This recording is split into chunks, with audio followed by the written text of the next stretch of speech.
Alors, on va utiliser une autre image pour la suite, mais ça va être une image de type... ça va être du dessin, en fait. Donc, dans Bing, je vais toujours rechercher la même chose, pourquoi pas. Toujours avec la licence domaine public, pourquoi pas. Et je vais tenter, cette fois-ci, de dire type clipart. Et donc, je cherche l'image d'un coyote sur un fond blanc. L'image d'un coyote sur un fond blanc qui va me servir pour montrer que l'habillage fonctionne aussi avec une forme complexe. C'est la silhouette de l'animal qui va habiller. Alors, comment trouver une image sympa de coyote? Là, je vais prendre le truc moche qui est là, peut-être. Ok. Alors ici, elle est déjà sur fond transparent, apparemment. On a un quadrillé. Mais elle n'est pas toujours sur fond transparent, et je vais vous montrer la procédure quand vous avez téléchargé une image qui est sur fond blanc. Après, ça devient du Photoshop, hein. C'est l'étude de Photoshop. Ok, enregistrer l'image. C'est du... Ah tiens, c'est du WebP, misère. Ça va poser un problème pour ici. Parce que je suis dans la version 2021 et... Oui, ça devrait peut-être aller quand même parce que j'avais installé le module. Vous ne téléchargez pas du WebP. Ça ne marchera pas dans votre version 2020 à coup sûr. Donc le WebP, format qui s'ouvre sans problème dans la version 2022 de Adobe. Dans Photoshop 2021, si on a installé un module spécial gratuit téléchargeable du web, c'est ce que j'ai fait, en principe ça devrait fonctionner. Donc dans la version 2021 de Photoshop. Mais version 2020, non, ça marche pas. Alors il existe des convertisseurs en ligne d'images WebP. Des convertisseurs en ligne où vous pouvez envoyer l'image WebP et ça vous retourne une version JPEG ou PNG. Bon, ça c'est aussi une solution. Ok, on va ouvrir Photoshop. Et vous avez réussi à télécharger une image JPEG ou PNG? Ah non, pas la version 2022 parce que ça c'est trop facile. Je voudrais montrer que dans la version 2021 de Photoshop, en principe on sait l'ouvrir après avoir installé un module externe. C'est l'occasion de dire que les logiciels Adobe, on peut les augmenter avec des choses qui sont parfois même gratuites et disponibles sur le web. Ce qu'on appelle des extensions des modules externes.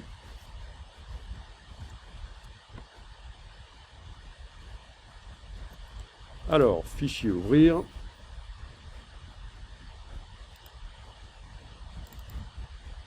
Elle est là. Voyons ce qui se passe quand j'essaye de l'ouvrir.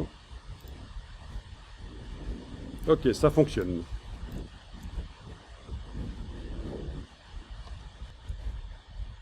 Donc c'est une image qui est sur fond transparent, comme on le voit. Chez moi. Ça veut dire que si dans la palette des calques, je crée un calque en dessous de ce calque-là, ne le faites pas, c'est juste pour que vous compreniez, et que je dessine derrière, ben oui, ou un petit dégradé linéaire, voilà, c'est vraiment du transparent autour. Je vais jeter le calque, c'était juste pour montrer que c'était vraiment du transparent. Si vous avez pas de transparent, et là je vais faire calque, aplatir l'image dans Photoshop. Donc j'ai l'image sur un fond blanc. Est-ce que quelqu'un a réussi à télécharger une image qui est sur un fond blanc?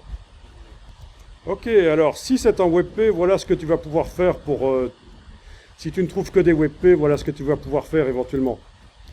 Dans tes résultats, si tu n'as que du WebP, quand tu affiches l'image, tu peux éventuellement faire une copie écran. Non, copier l'image, je veux dire. Pas une copie écran. Essaye de faire un clic droit, copier l'image, En principe, ça va copier les pixels et ça va être indépendant du format. Et dans Photoshop, tu fais fichier nouveau. Au niveau des paramètres, on devrait être en presse-papier. S'il y a une image pixel dans le presse-papier, donc ce qui sert à transférer des informations d'un logiciel à l'autre, on devrait être en mode presse-papier. Tu n'as qu'à cliquer sur créer, et puis édition, coller, et ça devrait coller. Voilà.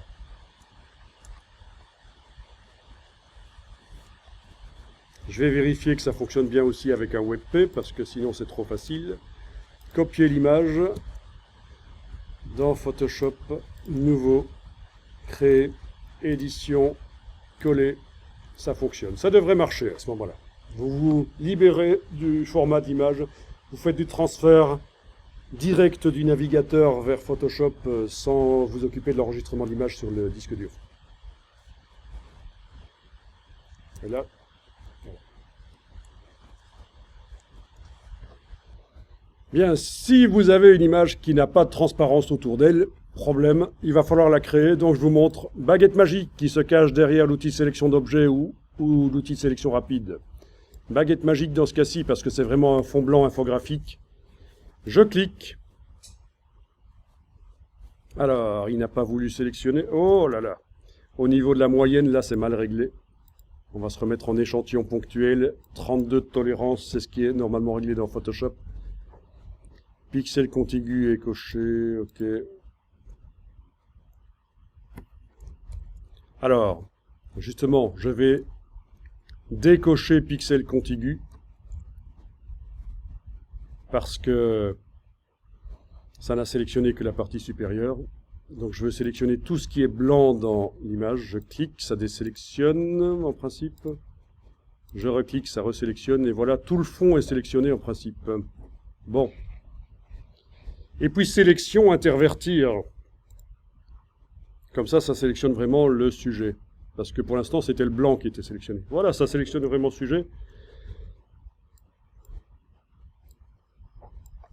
Non, c'est pas grave. Si ça sélectionne aussi une partie du sujet, tu vas pouvoir corriger après. Donc, si les yeux ont la même couleur, si j'avais du blanc, c'est vrai que ça aurait sélectionné blanc aussi avec l'option pixel contigu décoché. C'est pas grave, on corrige après. Alors, dans le bas de la palette des calques de Photoshop, vous avez le masque là. Si vous cliquez sur le masque, ce qui était pas sélectionné est masqué. C'est noir dans le masque de fusion. Il est encadré, ça veut dire qu'on travaille sur lui. S'il manque une partie